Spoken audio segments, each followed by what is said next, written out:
दोस्तों नमस्कार। आशा है कि आप अच्छे होंगे, आपका दिन खुशी से बीते। इसी के साथ आज हम इस वीडियो का शुभारंभ कर रहे हैं। दोस्तों आपको हम बताना चाहते हैं कि जो कल पहलगांव में 26 लोग घायल 26 लोगों की हत्या हुई है और कुछ लोग घायल हैं, तो अब आपको समझ में आ गया इस्लाम ही आतंकवाद है। इस्लाम को हम धर्म तो बोल ही नहीं सकते, ये बहुत बड़ा धर्म है, क्योंकि इस्लाम ही आतंकवाद की शिक्षा देता है। और जो असुद्दीन ओवैसी से मेरा ये चैलेंज है कि वो आके आमने सामने बहस करे। मैं खुल कर कह रहा हूँ, सुप्रीम कोर्ट सुन ले, हाई कोर्ट सुन ले, इंटरनेशनल कोर्ट ऑफ जस्टिस सुन ले, हमारे माननीय आदरणीय प्रधानमंत्री नरेंद्र मोदी, जिनका हम बहुत सम्मान करते हैं, अमित शाह जी, आप सुने, यही असली इस्लाम है। इस्लाम ही आतंकवाद है। ये कहना कि इस्लामिक आतंकवादी, ये आतंकवाद को कम करके आंकना होगा। अगर कोई मुसलमान है और इस्लाम को मानता है तो वो आतंकवादी है। गुलाम नबी आज़ाद अगर इस्लाम को मानता है, इस्लाम को फॉलो करता है फुल, तो वो आतंकवादी है। जो जिहाद असगर को फॉलो करता है, जो इस बात को मानता है कि इस्लाम, पूरी दुनिया में इस्लाम फैलाना है और पूरी दुनिया में इस्लाम फैलाना है, चाहे वो मारने से, कत्ल करने से फैलाया जाए, और जो इस्लाम कबूल करने से मना करें उनको कत्ल करना है, वही असली इस्लाम है। पहलगांव में जो दिया वही असली आतंकवाद था। और दिग्विजय सिंह जैसे मूर्ख भांड खरगोश की औलाद जो ये कहते हैं कि बीजेपी हिंदू मुस्लिम दंगा कराती है, अरे मूर्ख दिग्विजय सिंह, बीजेपी नहीं, कुरान की ये आयतें दंगा कराती हैं। जैसा कि आज हम जिहाद का मतलब एक गुंडागर्दी गैर मुस्लिमों के खिलाफ, जिहाद का मतलब गैर मुस्लिमों की औरतों को लूटना, उनके साथ बलात्कार करना, उनको रखेल बनाकर उनको बाजारों में बेचना, ये है जिहाद असगर। इस्लाम में ये बहुत अनिवार्य है, यानी कि इस्लाम में गैर मुस्लिमों के खिलाफ गुंडागर्दी अनिवार्य तत्व है, जिसमें गैर मुस्लिम औरतों के साथ बलात्कार करना अनिवार्य तत्व है। मैं उन मुसलमानों को ये कहना चाहता हूँ जो ये कह रहे थे कि जो हिंदू गोलियों से घायल हैं उनकी अल्लाह ताला रक्षा करे। अरे मूर्खों, कश्मीर के मुसलमान मूर्खों, वो अल्लाह ताला के नाम पर ही तो मोहम्मद ने जो गंद फैलाई, जिसको इस्लाम कहते हैं, वो अल्लाह ताला क्या हिंदुओं की रक्षा करेगा? जो अल्लाह ताला एक शैतान फरिश्ता, जिसको तुम फरिश्ता कहते हो, शैतान जिब्रील के हाथों ऐसी आयतें भेजता था जो पूरी की पूरी तरह औरतों का बलात्कार के लिए उकसाती थी, काफिले लूटने के लिए उकसाती थी। और तुम्हारा मोहम्मद जिंदगी भर यही काफिले लूटता रहा। तुम्हारा मोहम्मद एक आतंकवादी था। मोहम्मद से बड़ा कोई आतंकवादी नहीं हुआ, क्योंकि हिटलर को गाली देने वालों से पहले आपको ये सोचना पड़ेगा कि मोहम्मद से बड़ा ना कोई आतंकवादी हुआ है ना होगा।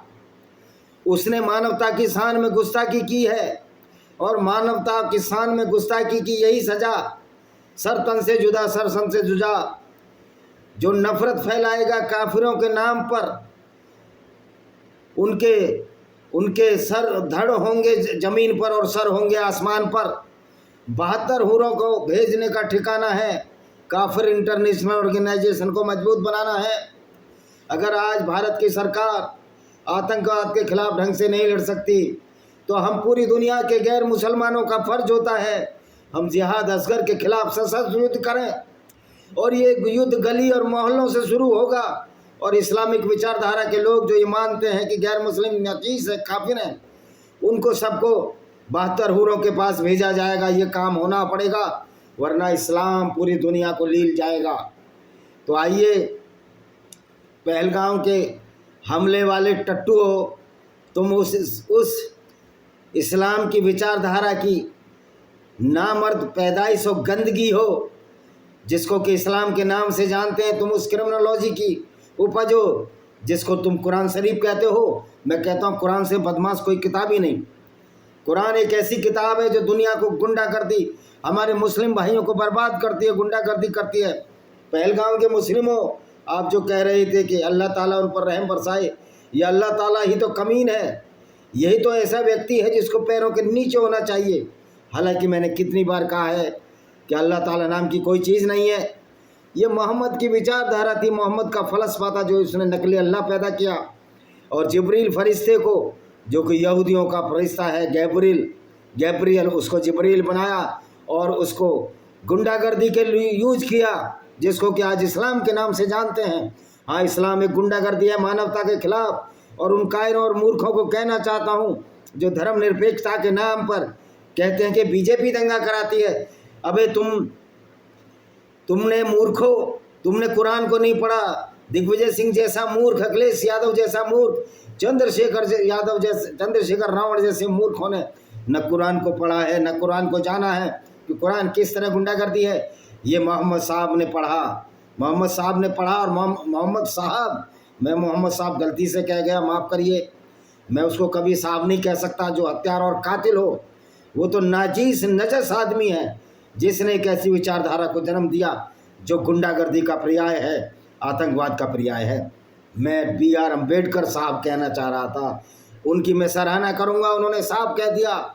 मैं इस्लाम की ऐसी विचारधारा को अडॉप्ट नहीं कर सकता जिसमें औरतों के साथ बलात्कार की भी छूट हो। और इसी तरह जोगेंद्र नाथ मंडल पाकिस्तान चला गया, कह रहा हम हिंदुओं के साथ नहीं रह सकते, दलित था। और जब वो दलित वहाँ हिंदू दलित बहन बेटियों के साथ बलात्कार हुआ तो उसने पाकिस्तान के राष्ट्रपति से बोला कि ये गलत हो रहा है। उन्होंने कहा हमारा इस्लाम इसकी इजाज़त देते हैं। और जोगेंद्र नाथ मंडल कलकत्ते में आए और कुत्ते की मौत मरा, अपनी बहन बेटियों और दलित बहन बेटियों की इज्जत लुटवा कर देख कर पाकिस्तान से यहाँ भागा। तो इमाम में इस्लाम, तेरी औकात नहीं कि तू इस्लाम के खिलाफ बोल सके, क्योंकि तू जिहादियों का पिट्ठू है। लक्ष्मण यादव जिहादियों का पिट्ठू है। ये लोग इस्लाम के बारे में नहीं बोल सकते क्योंकि इनकी आत्मा मर चुकी है। ये कायर लोग हैं। छुआछूत के खिलाफ हम भी हैं। अगर किसी ने छुआछूत किया तो इसका वेदों में वर्णन कहाँ है बता दीजिए। और जाति की कॉन्सेप्ट ये मुगलों के ज़माने में आई। और तुम जिस जातिवाद का विरोध करते हो उसी जाति के नाम पर तुम अपने चैनल चला रहे हो। नीच हो, महानीच और मूर्ख और ज्ञानी लोग हो। तो आइए बताएं, जिहाद में मोहम्मद ने किन किन को लूटा। अध्याय 1 है उन काफिरों पर जिन्हें पहले इस्लाम स्वीकार करने का निमंत्रण दिया जा चुका था बिना किसी चेतावनी के छापा मारने की अनुमति के संबंध में। पुस्तक 19 है। अच्छा, ये तो हमने बता दी, कुछ पुस्तक हैं, थोड़ी आगे बताएंगे इससे। ये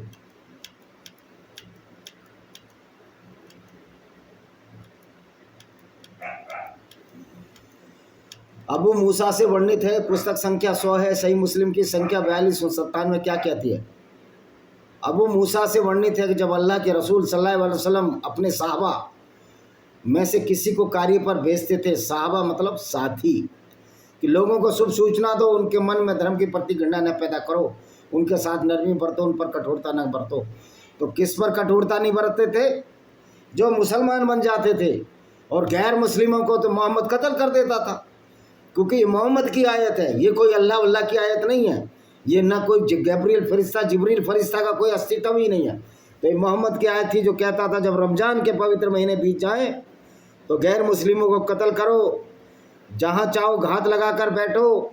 तो मोहम्मद से बड़ा आतंकवादी कोई हुआ है? इस मोहम्मद की वजह से, मोहम्मद की शिक्षा की वजह से ये आतंकवाद है। तो हमको चोर नहीं, चोर की माँ को देखना चाहिए कि वास्तव में कौन है। पहलगाम आतंक के पीछे जिहाद है, और जिहाद के पीछे इनका पैगंबर है, जिसको बड़ा प्यारा पैगंबर बोलते हैं, जो न सिर्फ लुटेरा था बल्कि औरतों को गिफ्ट में लेता था, औरतों की खरीद फरोख्त करता था, औरतों का व्यापारी था। और औरतों के व्यापारी को क्या कहा जा सकता है ये आप तो समझते हो। क्या पैगंबर को इस तरह के कार्य करने चाहिए? पुस्तक संख्या 19 क्या कहती है? 4298 हदीस। सद बिन अबू बुरादा ने अपने पिता दादा के जरिए रिवायत पैदा किया कि अल्लाह के रसूल ने उन्हें और मुआज को यमन भेजा, फरमाया लोगों के साथ नरमी बरतो, उन पर सख्ती न करो, उन्हें शुभ सूचना दो।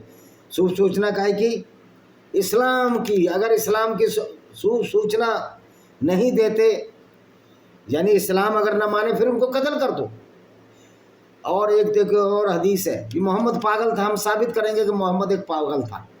इब्न उमर से वर्णित है, जो इनका तीसरा खलीफा था और दूसरा खलीफा, जिसकी पत्नी हफ्सा, जिसकी बेटी हफ्सा से मोहम्मद ने झूठ बोला, जाओ तुम्हें तुम्हारे पिताजी बुला रहे हैं।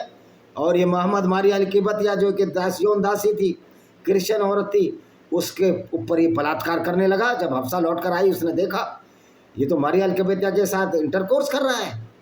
उसको पकड़ा और उसने मौत में इनको धमकाया। तो जब उसने जो अबू बकर की बेटी थी आयशा को बताया, ये बात फैल गई, तो मोहम्मद ने एक और आयत उतार ली कि मोहम्मद जो चाहे कर सकता है, लूट बलात्कार की पूरी छूट है, इस्लाम में पूरी गुंडागर्दी की छूट है, और ये आतंकवादी अपने को मोहम्मद की सुन्नत पर चलते हैं। इसलिए पहलगाम का हत्याकांड हुआ। बलात्कार इसलिए नहीं कर पाई, वहाँ सेना आ जाती, इनको मार दिया जाता। बलात्कार करने की इनकी औकात नहीं है, न मोहम्मद की, न मोहम्मद के अल्लाह की, और गैर मुस्लिमों को मारने की इनकी औकात नहीं है। अगर इनका अल्लाह सच्चा था तो हथियार के सामने क्यों नहीं आते। ये नीच और नाचीज कौम जो मोहम्मद द्वारा पैदा की गई, जिसको क्या आज इस्लाम के नाम से जानते हैं, उसी विचारधार से जो इस्लाम को मानता है वो नीच और नाजस है। आज तक इस्लाम कहता है कि गैर मुस्लिम नजस और गंदे हैं। तुमसे गंदा कौन होगा जो तुम्हारा मोहम्मद जमजम आबे जमजम जिसमें लेटरीन, कुत्ते मरे हुए, महिलाओं के मासिक स्राव के कपड़े पड़े रहते थे, उससे तुम्हारा मोहम्मद वजू करता था। डालिए कमेंट में, मैं वो हदीस भी आपके सामने खोल कर रख दूंगा। तो तुम्हारी ये जो कुरान है, ये कुरान है, लोगों को विधवा बनाती है। ये कुरान एक ऐसी आइडियोलॉजी है, और ये इस्लामी आतंकवाद का पर्याय है। इस्लामी आतंकवाद है और कुरान आतंकवाद की किताब है। और सबसे बड़ा आतंकवादी वो है जिसके सुन्नत पर ये मुसलमान चलते हैं, जिसको ये बड़े प्यार से सल्लल्लाहु अलैहि वसल्लम न जाने क्या क्या करते हैं। एक हदीस है, ये हदीसों में भी झूठ बोलते हैं, हदीसों में भी परिवर्तन कर देते हैं। मैं ये पूछता हूँ कि मोहम्मद ये कहता है कि शत्रु से मुठभेड़ की अच्छा नहीं करनी चाहिए, शत्रु से मुठभेड़ की अच्छा, ये मलेशिया की किताब है। भाई मोहम्मद तो हमेशा शत्रु से मुठभेड़ की इच्छा ही करता रहता था, वो तो हमेशा लोगों को कत्ल ही करता रहता था। हजरत मोहम्मद, जिसको हजरत अली जो इसका दामाद था, उसने 2 लोगों को जिंदा जला दिया जिन्होंने इस्लाम कबूल नहीं किया। तो भाइयों, इसके लिए अब हमको एक आर्मी बनानी पड़ेगी जिसका नाम काफर इंटरनेशनल आर्मी होगा। जो लोग इस आर्मी के सदस्य बनना चाहते हैं वो कॉन्सेंट टिप्पणी में दे दें। हमको कोई आतंकवाद नहीं फैलाना है, हमको सिर्फ उन आतंकवादियों की खोज में हमेशा लगे रहना है। और ये आपको शुभ सूचना दे दूं, पाकिस्तान में भी गैर मुस्लिम हैं जो इस्लाम छोड़ चुके हैं, वो लोग भी एक सेना में सदस्य बन सकते हैं। हर वो गैर मुस्लिम और वो मुस्लिम जो इस्लाम छोड़ चुका है, ईसाई, यहूदी, सारे वो लोग जो इस्लाम की गुंडागर्दी से, कुरान की गुंडागर्दी से लड़ना चाहते हैं, वो इसके मेंबर बन सकते हैं। और किस तरह आतंकवादियों को साफ करना है, ख़त्म करना है, सरकारों की मदद करनी है, मानवता की मदद करनी है, उसके लिए हम आपको समय समय पर निर्देश देंगे। और वो निर्देश होंगे मानवता की रक्षा के लिए। हमें किसी से कोई निर्देश नहीं लेना है, अच्छे कामों से निर्देश लेने की ज़रूरत नहीं है, न सरकार से, न किसी अधिकारी से। हमारा स्वयंभू ये संगठन है और इसमें हर व्यक्ति अध्यक्ष है, कोई किसी को निर्देश नहीं देगा। जो मानवता की किताब है, जो मानवता की गाइडलाइन है, उस पर चलकर अपने अपने गली और मोहल्लों में इन आतंकवादियों को 72 हुरों के साथ भेजने का कार्य करना पड़ेगा। और ये कार्य आज से ही हो जाना चाहिए। एनफ इज एनफ, आतंकवादियों को चुन चुन कर मारो। और हमारा भारतीय संविधान भी कहता है कि आप लोग अपनी रक्षा कर सकते हो। अगर आपकी रक्षा में किसी आदमी की हत्या भी हो जाए तो पाप नहीं है, क्योंकि वो वध है और राक्षसों का वध करना हमारा परम आवश्यक कर्तव्य है। हर आइडियोलॉजी, विचारधारा ये कहती है कि दुष्ट के साथ दुष्टता का व्यवहार करो, लेकिन कुरान और इस्लाम की आइडियोलॉजी ये कहती है कि तुम खुद दुष्ट बन जाओ, तुम खुद लुटेरे बन जाओ, तुम खुद कातिल बन जाओ, तुम खुद रेपिस्ट बन जाओ, बलात्कारी बन जाओ, गैर मुस्लिमों की औरतों को लूटो, उनके साथ बलात्कार करो, क्योंकि ये अल्लाह की गनीमत है, ये अल्लाह की मेहरबानी है। क्योंकि मोहम्मद खुद अल्लाह के नाम पर, माल गनीमत के नाम पर जो उसने लूट मचाई, उसकी परिणति, उस विचारधारा की परिणति हजारों हिंदू, हजारों यहूदी और लाखों हिंदू, लाखों यहूदी महिलाओं का बलात्कार हुआ इस मोहम्मद की विचारधारा की वजह से। लाखों लोगों को अपने बलिदान देने पड़े।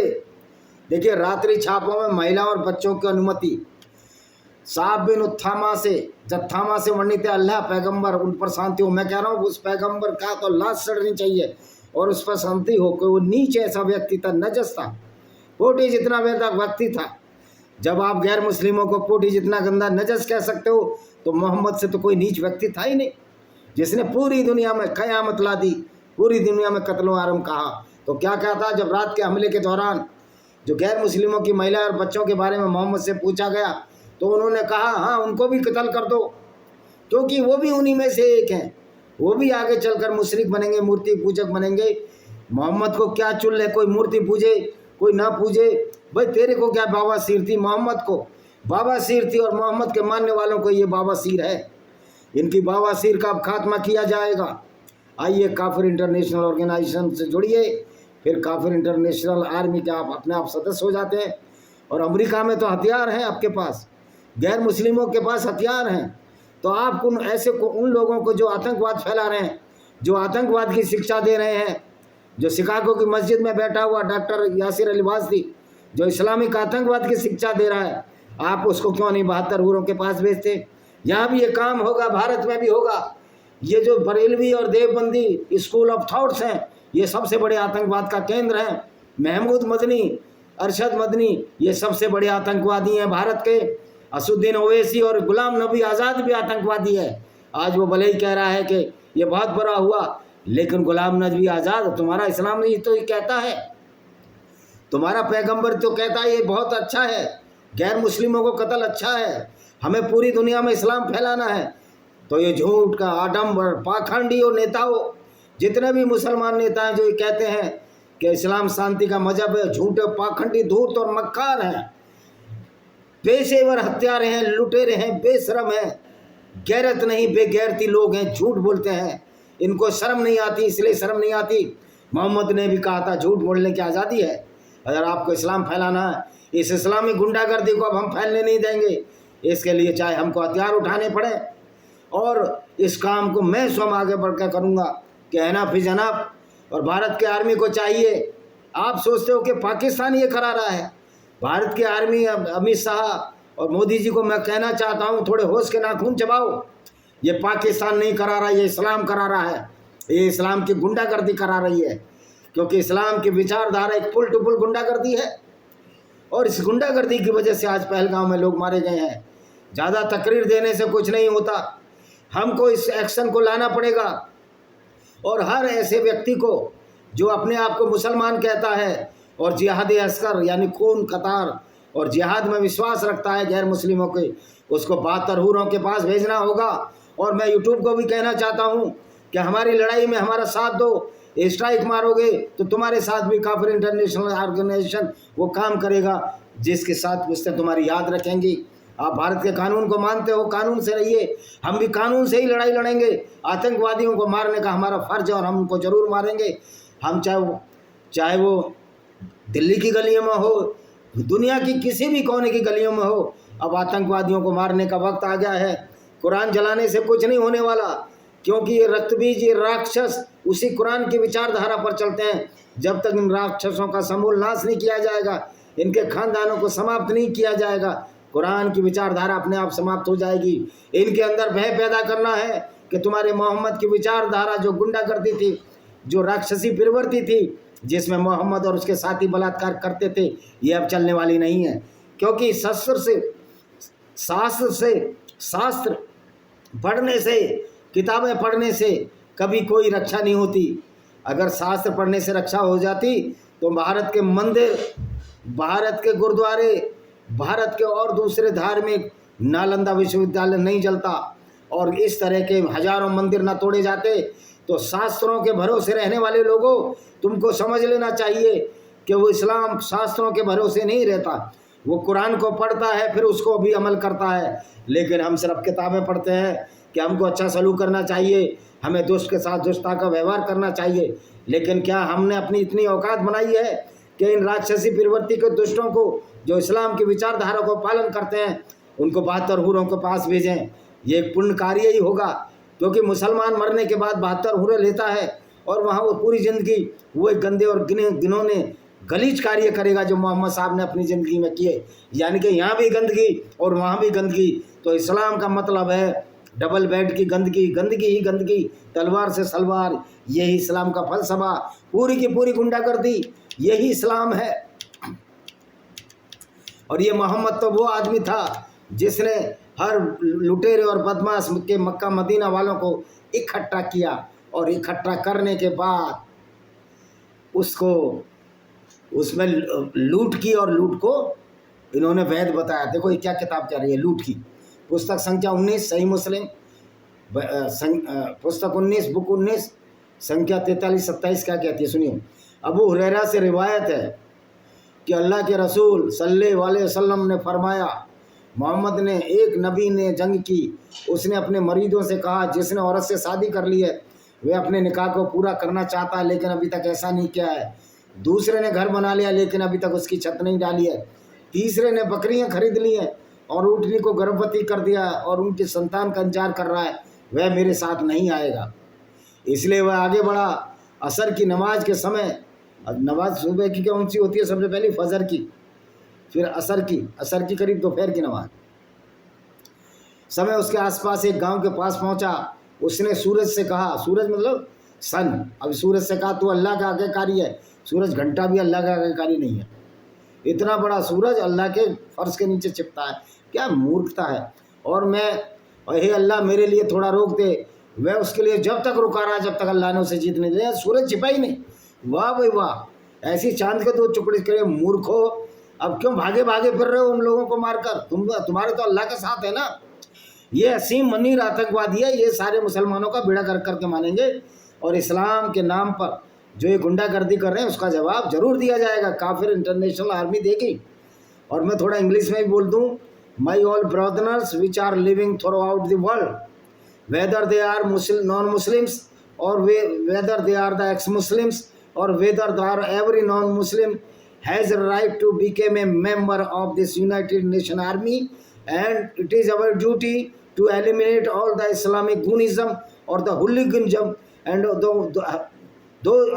eliminate those Muslims who follow the same ideology as followed by so-called Prophet Muhammad, because this ideology allow the jihad asghar means kill to the non-Muslims throughout the world. So this is our duty to save the lives and the generation of the non-Muslims throughout the world, even the ex-Muslims. We have our duty to save the humanity against these Islamic monsters, to eliminate them and send them to 72 hurs as described in the Quran. Though it is a fallacy only, there is no truth of the any hell or heaven. This is the only the fallacy, so called Islamic monster Muhammad. अब देखिए क्या करते हैं लोगों ने। युद्ध का लूट एक जगह इकट्ठा की। एक आग लूट को भस्म करने के लिए आई लेकिन उसे भस्म नहीं किया। उसने वैसा किया, अपने हाथ में डाल दिया। एक आदमी का हाथ उसके हाथ से चिपक गया। पैगंबर ने कहा तुम्हारा कबीला गबन का दोषी है, तुम्हारे कबीले के सभी सदस्य करके एक एक करके मुझसे वफादारी की शपथ लें। वो क्या था, मोहम्मद की लूट में से किसी ने ले लिया। उन्होंने ऐसा किया, जब 2-3 लोगों के हाथ उनके हाथ से चिपक गए, आपने कहा तुमने गमन किया, वो हाथ चिपक गए। मतलब ऐसा मूर्ख बनाता था। इसलिए उन्होंने गाय के सिर के बराबर सोना निकाला, उन्होंने इस धरती पर लूट के बीच रख दिया। फिर आग लूट के पास पहुंची, आग पहुंच के गई और उसे भस्म कर दिया। युद्ध के, अरे आग में सोना कितनी देर में भस्म होता है। युद्ध की लूट हमसे पहले किसी लोगों के लिए वैध नहीं थी, वह इसलिए क्योंकि अल्लाह ने हमारी कमजोरी विनम्रता को देखा और हमारे लिए वैध बना दिया। अल्लाह ने हमारी कमजोरी को देखा कि ये बेचारे गरीब हैं, यानी लूट करके अमीर हो। यह है इस्लाम का आतंकवाद। युद्ध की लूट देखो। मुसाब बिन साद वही था जो मोहम्मद के कहने पर बनु कुरैजा पर अटैक किया और एक गधे पर रहता था, और उसने 700 से 900 लोगों को नंगा करके कत्ल किया। जिन्होंने अपने पिता से सुना था, मेरे पिता ने खुम्स में एक तलवार ली, यानी लूट में, और उसे पवित्र पैगंबर है एक गंदा आदमी के पास लाए और कहा मुझे प्रदान करें। उन्होंने इनकार कर दिया। इस पर अल्लाह ने कुरान की आयत प्रकट की, वे तुमसे युद्ध की लूट के बारे में पूछते हैं। उन्होंने कहा युद्ध की लूट अल्लाह और उसके रसूल के लिए। तो इनका अल्लाह और रसूल भी लुटेरा है, ये अल्लाह का वो है। तो भाइयों, आज जो है युद्ध की लूट अल्लाह और उसके रसूल के लिए है। तो आज का वीडियो इतना ही है। ये जिहाद का तीसरा पार्ट है। फिर चौथा पार्ट, ये बड़ी बड़ी सीरीज है। तो देखिए, मोहम्मद से जितना गंदा और बड़ा कोई आतंकवादी इस दुनिया में नहीं हुआ। और मेरी जो किताबें उनको पढ़ें, उसमें समझ में आ जाएगा कि किस तरह इस्लाम में गुंडागर्दी है, और जो मुसलमान इस्लाम को मानता है वो सारे के सारे आतंकवादी हैं। भले ही वो लूट फूट नहीं कर रहा है, या तो कानून के डर से या वैसे, लेकिन वो पालन तो इस्लाम को ही कर रहा है, पालन तो कुरान को करता है। इसलिए मैं कहता हूँ हर मुसलमान आतंकवादी है अगर वो जिहाद असगर में विश्वास करता है। इसी के साथ हम इस वीडियो को विराम देते हैं। वंदे मातरम, जय हिंद, आपका दिन शुभ हो।